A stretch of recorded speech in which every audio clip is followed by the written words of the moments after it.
यहां तक क्लियर है जी सबको? ले जी आगे चलते हैं। आगे हमारे पास क्या है, आगे हम एक पॉइंट बड़ा इंपॉर्टेंट सीखते हैं। हम एग्जाम्पल करते हैं, फॉर एग्जाम्पल सेम क्वेश्चन है और जो हमारे पास कॉस्ट ऑफ कैपिटल है, फॉर एग्जाम्पल वो है हमारे पास, ये हमने 10% पे किया है ना, फॉर एग्जाम्पल 15% कर लेते हैं। बताएं जी, अगर मैं इन कैश फ्लोज की प्रेजेंट वैल्यू 15% पे निकालता हूं तो फिर एनपीवी क्या आती है? हम दोबारा लिख लेते हैं, ईयर जीरो लिखा हुआ, बस अमाउंट लिख लेते हैं। अमाउंट लिखते हैं दोबारा 80,000, ये लिखते हैं 20,000, फिर लिखते हैं 30,000, फिर हम लिखते हैं जी 40,000 और फिर हमारे पास है 20,000। ये हमारे कैश इनफ्लोज है और ये 80,000 पहले साल में हमारा हो रहा है कैश आउटफ्लो।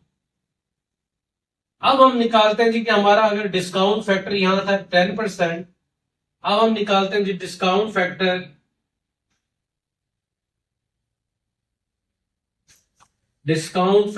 एट 15%। जी बोले 1/1.15 रेज टू द पावर 0। आज ईयर जीरो में ये नीचे वाला 0 हो जाएगा तो डिस्काउंट फैक्टर बनेगा ये 1। दूसरे साल आ जाएगा 1 divided by 1.15 raise to the power 1। बताएं जी डिस्काउंट फैक्टर क्या बनेगा? 0.869, मतलब है 0.87, 0.870 ओके। इसको दोबारा डिवाइड कर दें 1.15 से या डायरेक्ट कैलकुलेटर में कर लें 1.15 raise to the power 2 0.756, 0.756 okay. आगे चलते हैं। आगे जी हमारे पास है इसको दोबारा से डिस्काउंट फैक्टर निकालें, इसका 0.756 को डिवाइड कर दे 1.15 से, क्या आएगा आंसर? 0.657, 0.657 657, ओके। इसको दोबारा डिवाइड करें 1.15 से 0.517, है 0.657 0.571, 0.572 0.572 अगर राउंड ऑफ कर, ये हमारा डिस्काउंट फैक्टर आ गया किस पर? 15%। ओके की रिपोर्ट। अब इसकी प्रेजेंट वैल्यू निकालें सर। अब हम यहां देखते हैं कि प्रेजेंट वैल्यूज क्या होती है जी। 80,000 की प्रेजेंट वैल्यू 1 से मल्टीप्लाई करेंगे तो 80,000 माइनस में आ जाएगा। 20,000 को करेंगे जरा 17,400 ओके। 30,000 को करें जी प्रेजेंट वैल्यू 22,680।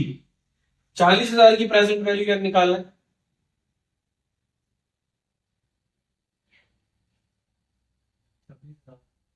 26,280 ओके। 20,000 की प्रेजेंट वैल्यू निकालें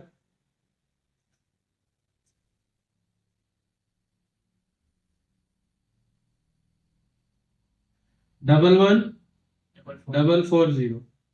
ये हमारे पास जी, अगर अब हमने बढ़ा दिया डिस्काउंट रेट, हमने कहा जी हमारी कॉस्ट ऑफ कैपिटल तो 15% है भाई, बताओ जी अब एनपीवी क्या बनती है जरा बताएं जी। बोले जी सॉल्व करें, इनको चारों को ऐड करें और 80,000 इसमें से माइनस करें, बताएं क्या आती है एनपीवी? 2,200 नेगेटिव जी।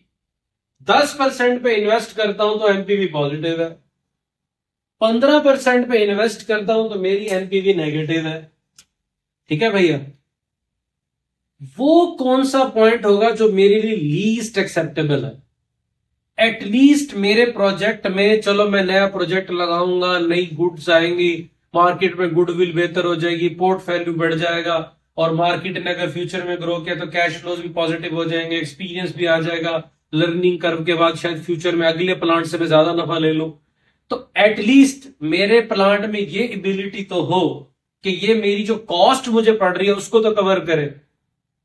देखें 10% पे एनपीवी पॉजिटिव है, 15% पे एनपीवी नेगेटिव है। इससे हमने एक और बात भी सीखी कि ओवर द इयर्स अगर इंटरेस्ट रेट बढ़ता है तो पैसे की वैल्यू क्या होती है हमारी, कम होती है। और इसका एक और मतलब बनता है, अगर इंटरेस्ट रेट बढ़ेगा तो हमारी एनपीवी क्या हो जाएगी, कम हो जाएगी। एनपीवी क्या हो जाएगी भैया, कम हो जाएगी। अब बीइंग अ मैनेजर मैं अब इसको देख रहा हूं, मैं कह रहा हूं कि यार 10% तो मेरे लिए पॉजिटिव दे रहा है, 15% मुझे क्या दे रहा है, नेगेटिव दे रहा है। तो एक टर्म होती है ब्रेक इवन। ब्रेक इवन पे क्या होता है, नो प्रॉफिट नो लॉस। मैं कहूंगा यार मेरे लिए लीस्ट एक्सेप्टेबल ये है कि इसमें लॉस तो ना हो। लॉस तो मैं कहता हूं वो रेट क्या होगा जहां एनपीवी 0, बेशक नो प्रॉफिट लॉस हो, मेरे लिए एक बुनियादी थ्रेशोल्ड गाइडेंस पॉइंट बन जाए कि यार मैं इस रेट तक जा सकता हूं। इससे अगर मेरा रेट बढ़ गया, जो मुझसे एक्सपेक्टेड रिटर्न है, वो लोग जिन्होंने मुझे पैसा दिया है, लेंडर्स और दूसरे तौर पे शेयर होल्डर्स, उन्होंने जो पैसा दिया है, अब उनका एक्सपेक्टेड रिटर्न कितना था, 10%। 10% में मैंने एनपीवी निकाली तो वो पॉजिटिव आ गई, लेकिन 15% में एनपीवी निकाली तो क्या आ गई, नेगेटिव आ गई। अब वो कौन सा रेट होगा जो मेरे लिए एक्सेप्टेबल है, ताकि मिनिमम इतना रिटर्न आए, एटलीस्ट मैं अपने शेयर होल्डर्स को और एटलीस्ट मैं अपने लेंडर्स को पे कर सकूं। मेरे घर में आए ना आए, लेकिन लेंडर्स और शेयर होल्डर को पैसा पूरा पहुंच जाए। तो वो रेट क्या होगा, उसको फाइनेंशियल मैनेजमेंट में कहते हैं आईआरआर। क्या कहते हैं उसे, आईआरआर। आईआरआर का मतलब होता है इंटरनल रेट ऑफ रिटर्न।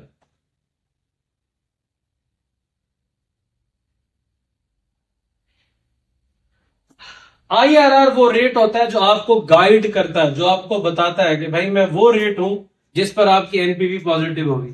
अगर इस रेट से तुम्हारा रेट ऑफ रिटर्न अगर तुम्हारा ज्यादा हुआ तो पॉजिटिव एनपीवी होगी, और अगर इससे आपका रेट ऑफ रिटर्न कम हुआ, ये अब लेंडर की बात नहीं कर रहा, ये आपके शेयर होल्डर की बात नहीं कर रहा, ये आपको बताएगा देख मैं आईआरआर इस रेट पर तेरी एनपीवी 0 है, अगर तू इससे ज्यादा कमाएगा तो एनपीवी पॉजिटिव, और अगर तेरा रेट ऑफ रिटर्न इससे नीचे हुआ तो एनपीवी नेगेटिव है। ये देख, समझ आती है। तो हम किसी प्रोजेक्ट में जब इन्वेस्ट करें, अब मैं कॉस्ट ऑफ कैपिटल की बात नहीं कर रहा, मैं उस प्रोजेक्ट से आने वाले रिटर्न की बात कर रहा हूं।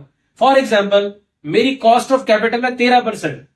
कॉस्ट ऑफ कैपिटल क्या है, 13%, और मुझे उस प्रोजेक्ट में इन्वेस्ट करके मैंने बैंक से लोन लिया, सादा सा एग्जाम्पल देता हूं, बैंक से लोन लिया, मैंने रेट पे किया 13%, मैंने आपको वो पैसे लोन पे दे दिए, आप मुझे दे रहे हैं 14% इंटरेस्ट। मैंने बैंक को कितना देना, मैंने बैंक को कितना देना, 13%। वही पैसे मैंने आपको लोन पे दे दिए, आप मुझे कितना रिटर्न दे रहे हैं, 14%। तो मुझे कितनी बचत हो रही है, 1%।